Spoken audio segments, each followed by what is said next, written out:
I want you to think back to a time in your life when you felt hopeless, when you felt like your whole world was collapsing around you, and all you could do was sit there and take it. Twins pitcher Rich Hill doesn't have to think back, because every day, Rich looks down at his wallet and sees his son Brooks' hospital ID glaring right back at him. Life's thrown Rich Hill a lot of curveballs, and, ironically, he throws a lot of curveballs too. And if it wasn't for that curveball, he wouldn't be where he is today. In this video, we're going to talk about the story of Rich Hill, and how he's battled adversity for his whole career, both on and off the field. Rich Hill was born in Milton, Massachusetts, a town that, oddly enough, is known for its many hills. From the time he was 6 years old, Hill always talked about how he wanted to be a major leaguer. That journey started early, thanks to his older brother John. John, who was 20 at the time, was an Olympic gymnast, so he knew how much work went into becoming a professional athlete. He also loved baseball, and believed that the quickest way to get to the big leagues was to be a left-handed pitcher. But John saw a problem in his little brother. Rich was right-handed. So John's solution, as any big brother would, was to tape Rich's right arm behind his back and force him to throw left-handed. He did this every day with Rich in their backyard, and after a while, it became second nature for Rich to throw left-handed. He went on to dominate at Milton High School and was drafted in the 36th round of the 1999 draft by the Reds, but he didn't sign, admitting later that he didn't feel like he was ready for pro ball. He would then go on to the University of Michigan and pitch well enough as a junior to get drafted by the Angels in the 7th round of the 2001 draft, but he again decided not to sign. Finally, following a solid senior season, Hill was drafted by the Cubs in the 4th round and this time signed, beginning a long and rocky pro career. Hill was called up in 2005, but he didn't exactly break out until 2007 when he had one of the best years of his career as a starter, ending the season top 10 in both whip and strikeouts. His contract with the Cubs ended after an injury-shortened 2008 season. He would sign a one-year deal with the Orioles for the 2009 season, which was also cut short by injury. In one of the few positive turns of his career, Hill would be picked up by his hometown Red Sox in the middle of the 2010 season after being DFA'd by the Cardinals, who had signed him that offseason. This would kick off a 3.5-year stint in Boston, which saw Hill mostly used as a lefty specialist. He didn't get to throw much, but he was effective when he got the chance, only giving up 4 runs in his entire time in Boston. Following the end of the 2012 season, Hill would sign a one-year deal with the Indians, where he would mostly work as a long guy and a spot starter. He was pretty bad, posting the worst season of his career since his rookie year. After his Indians lost to the Rays in the wild card, Hill found himself unemployed once more as his deal had expired. But this was the least of his concerns. His wife Caitlin was pregnant with their second baby boy. While they were back home in Massachusetts, Brooks Hill was born in the early morning of December 26, 2013, a barely belated Christmas gift for the Hill family. However, the events of the following 2 months were anything but a gift. Almost immediately after he was born, doctors noticed that Brooks' thumbs turned in toward his palms, and after further testing, they also found Brooks had an issue breastfeeding. Rich and Caitlin would be summoned into a meeting between 2 doctors, a nurse, and a doctor's assistant to go over the results of an MRI Brooks had a few days prior. As soon as they entered the meeting room, both Rich and Caitlin felt that something was wrong. They couldn't have been more right. The doctors pulled up Brooks' MRI and began to berate Rich and Caitlin with an onslaught of medical jargon. The confused and horrified looks on their faces only worsened when the doctor finally stopped and his colleague chimed in with words no parent ever wants to hear. Your son has a serious brain malformation. The doctors diagnosed Brooks with lissencephaly, a rare brain condition with no cure. Those affected can live into their 20s, but they'd likely have to do so without being able to speak or move. Most only live to be between 2 and 5 years old. In his article on the Players Tribune, Rich explains that a few days before the meeting, doctors advised both of them to go home as they wanted to run a few more tests on Brooks in their special care unit. They decided heading home was a good call, but their car's engine had frozen over, so they chose to stay at the hospital and spend more time with Brooks. The more they heard from doctors, the more they lost hope. Apparently, Brooks also couldn't retain protein within his kidneys. Doctors conducted a urine test on Brooks to measure protein output. A healthy baby would have a protein output of 3 or below. Brooks had a protein output of 2,478. Caitlin discussed giving Brooks a kidney, but he was too small to survive a transplant or a surgery that major. The thing that killed Rich was the odds. After doing some heartbreaking research, he discovered that the combination of lissencephaly and congenital nephrotic syndrome kidney issues had only ever been found in 50 people.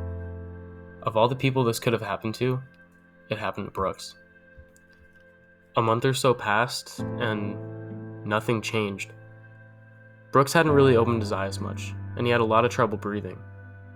Specialists told Rich and Caitlin that Brooks would need surgery in order to survive, and he'd need dialysis every 2 hours as opposed to the regular 6 for the rest of his life. Brooks was still too small for any surgery, and his breathing patterns had gotten so bad that doctors didn't think he would even survive the anesthesia. The decision needed to be made to risk it with surgery or to bring Brooks home to pass away in peace, surrounded by family. They left the hospital, Brooks tight in Rich's arms, and they drove home to spend their last waking hours with their baby boy. As the Hill family sat down in their living room, Brooks still in his arms, Rich started to sing him a song near and dear to our hearts. Take me out to the ball game. Take me out with the crowd. Buy me some peanuts and cracker jack. I don't care if I never get... Brooks Stephen Hill passed away at 9:35 p.m. on February 24th, 2014. He would be buried 4 days later. 6 days later, Rich reported to camp with the Red Sox after they signed him to yet another one-year deal. In his Players Tribune article, he said that there's no book on how to grieve, and for him, he just thought that reporting and getting back into baseball was the best option. While this may have been the right move mentally, the stuff just wasn't quite there in camp, and he was DFA'd once again by the Sox. Around mid-season, the Angels would buy out his rights, but they too would release him 8 days later. The next week, Rich would sign with the Yankees, and he finally started to pitch really well as a lefty specialist. Even though he pitched out of his mind in New York, he only got one contract offer that offseason, a minor league deal in Washington. He didn't make the team out of spring training and pitched 28 games in AAA before he opted out of his contract and became a free agent one more time. During his time away from pro ball, Hill sat down with himself and realized that for him to want to get back into pro ball, he'd need to be a starter. After nursing his shoulder back to full health, Hill would go out to any mound he could find and throw a 70-pitch bullpen every day. It would take a while, but he started to refine his mechanics and gain the stamina he needed to start every 5th day in the bigs. No big league teams came calling though, so Hill signed a contract with the Long Island Ducks of the Atlantic League, a semi-pro indie ball league. He only made 2 starts as a Duck, but he set single-game records for strikeouts each start and didn't allow any runs. Before Long Island, getting back into starting felt like a total stretch, but just after 3 short months, it was feeling more and more like a reality each day. By August, he was ready to head back into the majors. For the 6th time in his career, Hill signed a 1-year deal with the Red Sox, this time as a starter. He would pitch really well in Boston, well enough to stay in their rotation for the whole rest of the season. For the first time in a really, really long time, things were looking up for Rich Hill. He would sign with the A's that offseason and pitched his way to a middle-of-the-rotation spot in spring training. A's ace Sonny Gray got nasty food poisoning the week before the season was set to kick off, and manager Bob Melvin gave Rich Hill the ball on opening day. He was pulled after 2.2 innings and gave up 2 earned runs, punched out 3, and walked 1 on 3 hits. Hill would go on to have an unreal first half, netting AL Pitcher of the Month honors in May. Since he only had 1 year of team control and the A's weren't exactly playoff bound, Hill was subject to lots of trade rumors. These rumors finally came to fruition when the A's shipped Hill and outfielder Josh Reddick to the Dodgers for former first-round pick Grant Holmes, top 5 prospect Frankie Montas, and spot starter Jarrell Cotton at the deadline. Hill had a nagging issue with a blister on his throwing hand, belating his Dodgers debut, but he was lights out as a Dodger in 2016, ending the best season of his pro career at age 36. Hill would continue to pitch well in 2017 and played a crucial role in the Dodgers' NL pennant run. He would be named the starter in Game 2 of the World Series, but was inexplicably pulled after 4 innings of 1-run ball, where he punched out 7, walked 3, and gave up 3 hits. He would get a no decision and voice some dissatisfaction with the quick hook. He regressed a bit in 2018 and dealt with a couple more nagging blisters, but he was still pretty solid. He started Game 4 of the World Series this year and, once again, was given a quick hook after Dave Roberts yanked him after 6 innings of 1-hit ball. The Dodgers went on to lose that game 9-6, and Hill was livid. 2019 started off strong for Hill, but he would badly strain his forearm in July and miss most of the season. He pitched really well when he could actually make it onto the field, but that was a rare occurrence. And that brings us to present day. In 15 seasons, Rich Hill's been through an unreal amount of ups and downs. Like I said earlier, life's thrown him a lot of curveballs. Speaking of curveballs though, let's talk about Rich Hill's legendary curveball. Rich Hill's curveball is ridiculous. For his whole career, it's been in the top 5 in spin rate and HVAD percentage, which stands for horizontal break average differentiation. He's known to have a few different types of curveballs: his primary curve, a sidearm curve, and an ephus curve. He usually throws his primary curve between 73 and 78 miles per hour, and it usually averages 2,919 rotations per minute, which is in the 99th percentile in the MLB. His sidearm curve is referred to as a slider by Baseball Savant, but he throws it with the same grip as his primary curve.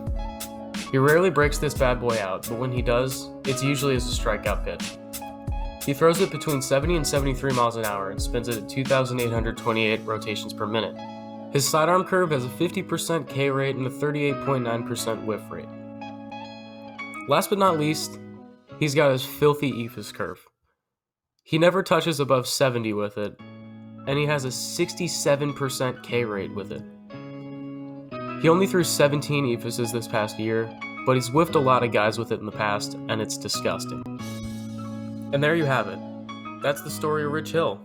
The ups, the downs, the curveballs life's thrown at him, and he's overcome it all. Fortunately, this story doesn't really have an end yet. Hill just signed a 1-year deal with the Twins, so here's to hoping that he has a strong and healthy season in Minnesota. Wow, you made it to the end of the video. Thanks so much for making it all the way through. I put a lot of work into these, so it means a lot. Also, I started a Twitter account, @HardballProd. That's Hardball, Prod. I'll post some video updates on there, but mostly it'll be my reactions to news and stuff like that. That's all for today, baseball fans.